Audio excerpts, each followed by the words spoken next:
Rangoli puri natural కలర్స్‌తో మనం తయారు చేసుకోవచ్చు. ఇది తయారు చేయడానికి ముందుగా మనం పిండిలో పాలాకును ఉడకబెట్టి గ్రైండ్ చేసిన పేస్ట్‌ను వేసి గ్రీన్ కలర్‌లో కలుపుకుందాం. మరొక గ్లాస్ గోధుమ పిండి తీసుకొని అందులో పసుపు, ఉప్పు వేసి మనం యెల్లో కలర్‌లో ఉండే పిండిని కలుపుకుందాం. ఇప్పుడు రెడ్ కలర్ కోసం మనము టమోటా, కారం, ఉప్పు గ్రైండ్ చేసి పెట్టుకున్న పేస్ట్‌ని పిండిలో వేసి కలుపుకొని రెడ్ కలర్‌ను రెడీ చేసుకుందాం. ఇంకా వైట్ కలర్ పిండి రెడీ చేసుకోవడం. చూడండి ఎంత బాగా కనిపిస్తూ ఉందో.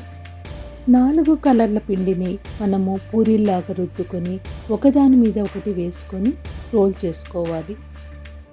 పిండి కలుపుకునేటప్పుడు కావాలంటే కొంచెం మసాలా కూడా యాడ్ చేసుకోవచ్చు. ఇలా రోల్ చేసుకున్న పిండిని మనకు నచ్చిన సైజులో మనం కట్ చేసుకొని మనం పూరీల్లాగా రుద్దుకోవాలి.